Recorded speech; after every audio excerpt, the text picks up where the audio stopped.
Assalamualaikum warahmatullahi wabarakatuh. Pada video kali ini saya akan mempresentasikan apa saja yang dipelajari pada mata kuliah manajemen rantai pasok.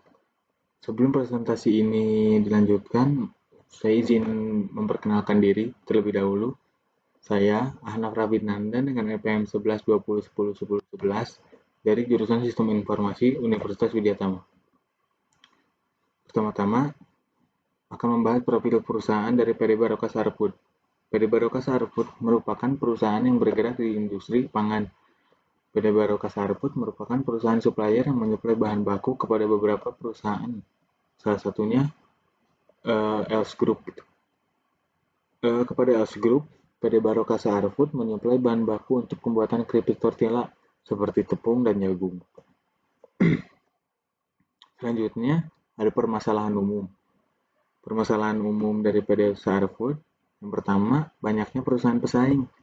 Karena perusahaan PT Sarput ini bergerak di bidang pangan dan pangan itu merupakan salah satu kebutuhan utama dari masyarakat, maka banyak perusahaan-perusahaan lain yang juga bergerak di bidang pangan. Dan itu menjadi perusahaan pesaing dari PT Baroka Sarput. Yang kedua, kurangnya informasi perusahaan. Informasi perusahaan ini sangat penting dan juga harus banyak informasi perusahaan yang tersebar ke masyarakat. Yang ketiga, kurang melibatkan teknologi ke dalam proses bisnis. Yang keempat, masih ada elemen yang tidak memberikan add value. Yang kelima, masih ada aktivitas yang menyebabkan add cost. Yang keenam, lead time yang panjang. Lead time yang panjang ini diartikan banyaknya waktu untuk melakukan proses bisnis gitu. Dan yang menjadikan proses itu tidak efektif dan efisien. Selanjutnya, saya akan membahas tentang lead time. Lead time adalah waktu tenggang atau waktu jeda saat penyelesaian proses. Dalam pelayanan pelanggan, lead time adalah waktu antara pesanan pelanggan yang telah dikonfirmasi dan pengiriman barang sampai kepada pembeli. Namun, dalam bisnis, pengertian lead time adalah jumlah waktu yang berlalu sejak awal sampai penyelesaian suatu proyek. Proses lead time sangat penting dan perlu diperhatikan dalam berbagai operasional perusahaan.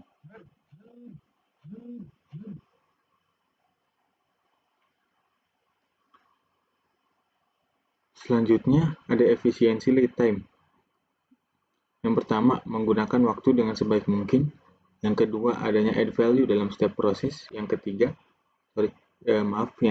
memilih kegiatan yang tidak menimbulkan add cost. Selanjutnya, ada strategi supply chain menurut Kopra dan Mendel pada 2004. Yang pertama, ada Lean Supply Chain Management. Lean Supply Chain Management ini merupakan strategi rantai pasok yang didasarkan pada biaya dan pengurangan waktu proses rantai pasok keseluruhan untuk meningkatkan efektivitas. Lalu yang kedua ada Agile Supply Chain atau Responsive Supply Chain. Responsive Supply Chain ini memiliki prinsip yang berbeda dengan Efficient Supply Chain atau LSCM karena Responsive Supply Chain justru mendukung perlunya persediaan dalam mengantisipasi permintaan yang tidak pasti dan mengantisipasi adanya fluktuasi dalam persediaan pemasok. Strategi ini menitikberatkan pada kemampuan rantai pasok untuk merespon kebutuhan pasar yang cepat berubah. Untuk mencapai kesuksesan strategi responsif supply chain memerlukan distributor yang handal, seleksi pemasok, dan distributor harus mendasarkan pada kecepatan dan fleksibilitas. Lalu, saya akan menjelaskan argumen pada PT Baroka Sarput.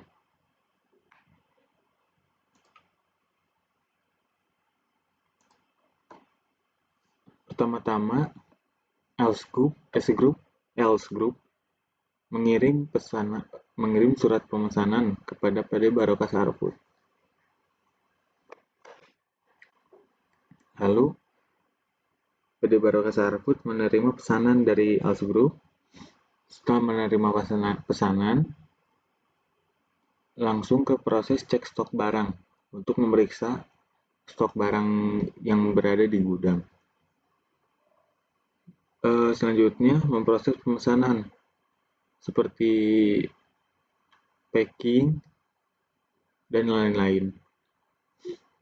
Lalu ada pengecekan barang. Pengecekan barang ini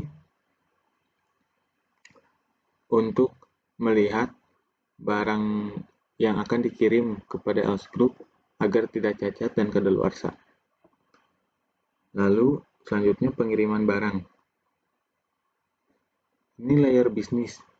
Dan selanjutnya ada layer aplikasi. Di sini Els Group masuk ke aplikasi pembelian dan pemesanan.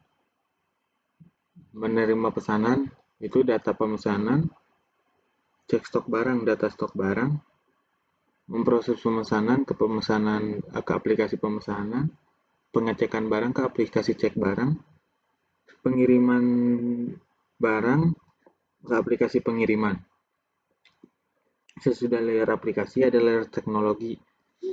Di sini semuanya dari layer aplikasi masuk ke app server. Yang sebelah kiri ini aplikasi server untuk extranet dan yang sini untuk intranet. Extranet. Lalu sambungkan LAN dan penyimpanan data ke server database. Selanjutnya, saya akan mempresentasikan tugas dari front office dan back office. Yang pertama ada front office. Tugas dari front office itu yang pertama ada menyambut tamu dengan ramah dan menanyakan keperluannya. Di sini front office itu sebagai salah segitu untuk menyambut pelanggan. Yang kedua, menjawab panggilan telepon dengan cara yang tepat sesuai dengan standarisasi perusahaan. Di sini seperti tugas customer service untuk memberi jawaban atas pertanyaan-pertanyaan pelanggan. Yang ketiga, ada pertahankan kebersihan dan kerapian area front desk setiap saat. Dan yang keempat, bersikap baik dan menjaga penampilan karena front office ini adalah perwakilan perusahaan terdepan. Dengan gambaran front office itu seperti cerminnya perusahaan gitu. Dan selanjutnya ada back office. Tugas dari back office yang pertama bertanggung jawab dalam mengelola laporan keuangan. Yang kedua memonitoring atau melakukan pengecekan terhadap invoice serta pemasaran.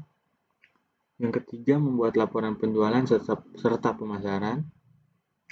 Yang keempat bertanggung jawab atas pengurusan berkas pembelian. Yang kelima bertanggung jawab pada laporan pengecekan barang slow moving atau fast moving. Yang ke-6 memonitoring stok barang yang akan habis dan kadaluarsa. Ada usulan sistem baru dari saya untuk PD Barokah Saharfood. Sistem baru ini difokuskan agar proses bisnis yang ada di dalam PD Barokah Saharfood lebih efektif dan efisien.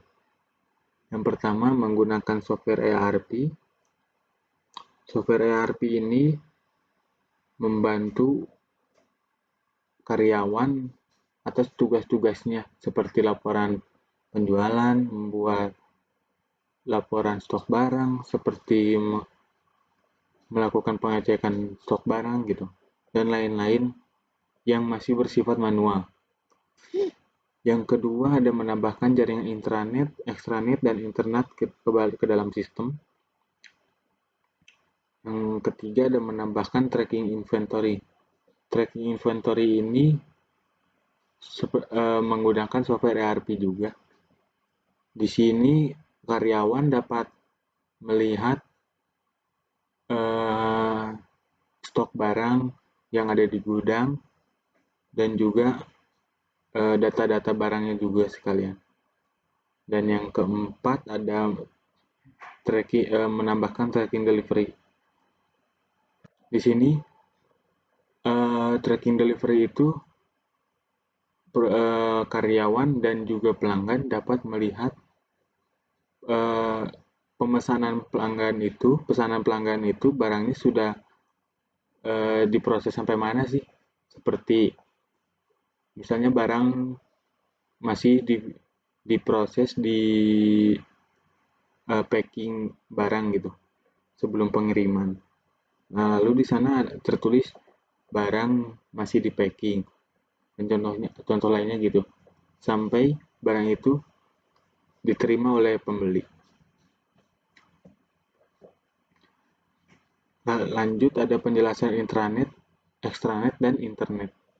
Intranet adalah jaringan informasi yang meliputi ruang lingkup sempit, bahkan dapat dikatakan private gitu, apabila dibandingkan dengan extranet dan internet.